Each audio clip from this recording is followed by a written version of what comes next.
This is Plant-Based Briefing. The benefits of green tea and the benefits of black and green teas for brainwaves by Dr. Michael Greger at nutritionfacts.org. And I'm Marian Erickson. This is the Plant-Based Podcast where I curate and narrate a variety of articles on plant-based nutrition, compassionate and sustainable living, with permission in about 10 minutes or less every weekday, and I'm pleased to have permission from Nutrition Facts to share their content. The last episode I recorded was also about green tea, so I wanted to record this one. I find it very interesting, so take a listen, and now let's get to today's plant-based briefing. The benefits of green tea and the benefits of black and green teas for brainwaves by Dr. Michael Greger at nutritionfacts.org. Green tea, one of the healthiest beverages we can drink, has been associated with about a 30% reduction in breast cancer risk and may protect against gynecological malignancies such as ovarian cancer and endometrial cancer, as well as lower our cholesterol, blood pressure, blood sugar, and body fat. It may also protect the brain from both cognitive decline and stroke. As well, tea consumption has been associated with decreased risk of diabetes, tooth loss, and up to half the risk of dying from pneumonia. Caffeine found in coffee and tea may also help prevent and perhaps even help treat Parkinson's, one of our most crippling neurodegenerative conditions. In a randomized controlled trial, giving Parkinson's patients the caffeine equivalent of 2 cups of coffee a day, or approximately 4 cups of black or 8 cups of green tea, significantly improved movement symptoms within 3 weeks. Those who suffer from seasonal allergies may also benefit from drinking tea. Randomized trials have shown that drinking about 3 cups of Japanese Benefuki green tea per day, starting 6 to 10 weeks before pollen season, significantly reduces allergy symptoms. Might green tea play a role in mood? The levels of an important class of neurotransmitters called monoamines, which include serotonin and dopamine, are controlled by an enzyme called monoamine oxidase, known as MAO, that breaks down any excess monoamines. People who are depressed appear to have elevated levels of this enzyme in their brains. Thus, the theory goes, depression is caused by abnormally low levels of monoamine neurotransmitters due to elevated levels of the neurotransmitter munching enzyme.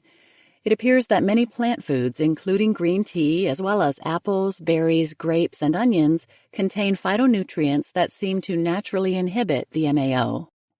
Phytonutrients exclusive to the tea plant appear so powerful that they may reverse disease even when merely applied to the skin. For example, the topical application of green tea in ointment form on genital warts reportedly resulted in an astounding 100% clearance in more than half the patients tested. It's no wonder that this wonder treatment is now officially incorporated into the Centers for Disease Control STD treatment guidelines. There was even a remarkable case report of a woman whose skin cancers were apparently stopped with topical green tea application. Indeed, green tea has been shown to have positive effects on both the inside and outside of our body. The benefits of black and green teas for brainwaves. Of all the plants in the world, why has the tea plant become the most popular beverage in the world? Teas, whether white tea, green tea, oolong, or black, are all made from the tea plant, Camellia sinensis. That's different from herbal tea, which is defined as pouring hot water over any plant in the world other than this particular plant. There are at least 287,655 different types of plants that we know of on this planet.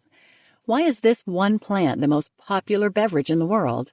It's not the caffeine. The coffee plant has more caffeine, but more people drink tea than coffee. It's probably not the taste. Most people would probably prefer peppermint or some of the fruity berry teas to be better tasting. It's a pretty tough plant, but why do we drink literally billions of cups a day of this particular plant? It turns out there's something in this plant that's found concentrated in only 2 places in nature, in the tea plant and in an odd mushroom called the bay bolete, which has little holes instead of gills.